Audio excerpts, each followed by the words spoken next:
जब सिस्टम सिर्फ सुन सुनाई में बात कर रहा हो ना, तो सिस्टम को सिर्फ सुन सुनाई में बात करने से बेहतर होगा कि उनको ग्राउंड में जाके असल में हालातों को देखना चाहिए और उन हालातों को समझनी चाहिए और उन हालातों के बारे में एक अच्छी खासी टीम बनाकर वहाँ उस परिस्थितियों की सॉल्यूशन निकालना चाहिए। ये सिस्टम में बैठे हुए लोगों की काम होना चाहिए और ये सिस्टम में बैठे हुए लोगों का जिम्मेदारी होना चाहिए। अब मैं ये बात इसीलिए कह रहा हूँ कि आप अगर आप बंगाल की ओर थोड़ा जाओगे, मतलब इलेक्शन के बाद शायद आपने थोड़ा भूल गए होंगे बंगाल को, लेकिन अब ईद आ रही है और उस ईद के वजह से बंगाल इस वक्त हाईलाइट पर है और थोड़ा चर्चे में है। चर्चे में इसीलिए है कि शायद मुझे लगता है कि 2014 के बाद देश में पहली बार ऐसे मौका आया होगा जब हिंदुओं को मतलब बड़ी गजब लगता होगा ये न्यूज़ सुन के कि बंगाल के जो हिंदू है वो अपनी ज़िंदगी खास करके जो लाइफ था उनका, वो गाय बेचकर ही ज़िंदगी काटा करते थे। मतलब बेसिकली उनका जो लाइफ था वो डिपेंडेंट था गाय बेचने पर।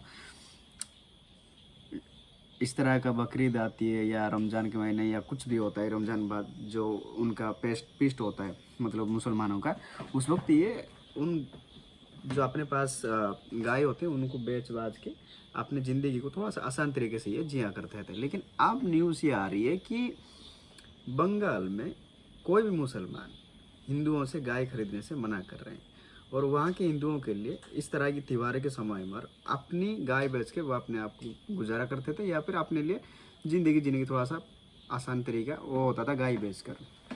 और यूनिक बात यह है कि अब वहाँ के जो मुसलमान हैं वो बता रहे हैं कि यार हम गाय नहीं काटेंगे, क्योंकि जिस चीज़ को वो अपनी माता मानते हैं, वो अपने धर्म से जुड़े हुए होते हैं, अगर उस चीज़ को काटने पर उनको बुरा लगता है तो हमें नहीं काटना चाहिए और हम काटेंगे नहीं। ये वहाँ के लोकल मुसलमान कह रहे हैं, ठीक है। और कई सारे विजुअल्स हैं, कई सारे वीडियोसेस हैं जिसमें ये देखा जा रहा है कि जो हिंदू है वो रो रहे हैं, क्योंकि वो कुछ तो यहाँ तक सुनाई दे रहा है कि यार वो लोन लेके वो गाय खरीदे थे और उसको इस समय बेचने के लिए, मतलब ये जो ईद वगैरह कुछ आ रहा है उस समय बेचने के लिए। लेकिन अब जब मुसलमान मना कर रहे हैं और गाय खरीदने से मना कर रहे हैं, वहाँ पर गाय लेके जाने वालों को दौड़ा रहे हैं, उनको भगा रहे हैं वहाँ से, तो ये सवाल उठती है कि क्या बंगाल पहले ये चीज़ें नहीं जानती थी और क्या बंगाल में इससे पहले चीज़ें नॉर्मल था? बीएसएफ बॉर्डर इशू को छोड़ दे तो नॉर्मल था।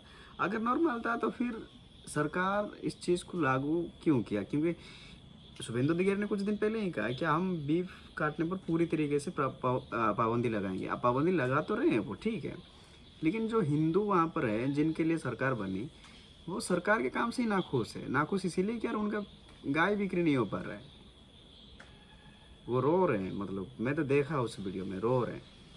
अब क्या कहोगे इस चीज़ को लेकर? फॉर्चुनेटली आप समझोगे या अनफॉर्चुनेटली आप समझोगे, ये आपके हाथ में है। लेकिन एक बात ये है कि यार परिस्थितियाँ देश में बहुत ख़राब है। हर स्टेट में आप जाओगे, बीफ सिर्फ एक हाईलाइटेड स्टोरी नहीं है। ये सच है कि हिंदू धर्म में वो एक इमोशनल है, मेरे लिए भी इमोशनल है, मैं भी हिंदू धर्म से बिलोंग करता हूँ। लेकिन दूसरी सच्चाई ये भी है कि जो हालत है वो इतना बेहतर नहीं है फाइनेंशियल इकोनॉमिकली। जो बैकवर्ड में रहते हैं, जो पिछड़े हुए वर्ग के लोग हैं, उनके लिए नहीं है। तो इनके लिए वो गाय बकरी यही सब बेच बाच के वो अपनी ज़िंदगी बेसिकली गुजारा करते हैं, उन चीज़ों को पाल पोस कर अपनी लाइफ के बारे में सोचते हैं। और बंगाल, उड़ीसा, छत्तीसगढ़, झारखंड, ये तो इस स्टेट, बिहार, इन स्टेट का तो हालत अलग है। ये मतलब मैं भी खुद उड़ीसा से हूँ और मैं बेसिकली हमारी जो लाइफ है वो डिपेंडेंट होता है अदर स्टेट के ऊपर। जितने पढ़ाई करो ना, अगर कुछ मैटर नहीं करता, you must have to spend your even in 3 or 4 years you just have to spend your 10 periods in other states. That's the truth about our state economy or the state jobs, employment story. So the truth is truth कि यार आप क्या किया जाएगा मतलब बंगाल के मामले में, हमें तो समझ में नहीं आता, लेकिन आपके समझ में आता है तो हमारे कमेंट सेक्शन में जाकर अपनी राय देना और आने वाले वीडियो के लिए अपने चैनल को सब्सक्राइब जरूर करना, ताकि जो आने वाला वीडियोस होगा वो आप तक बहुत जल्दी पहुंच सकेगा। शुक्रिया, मैं हूँ कृष्णा।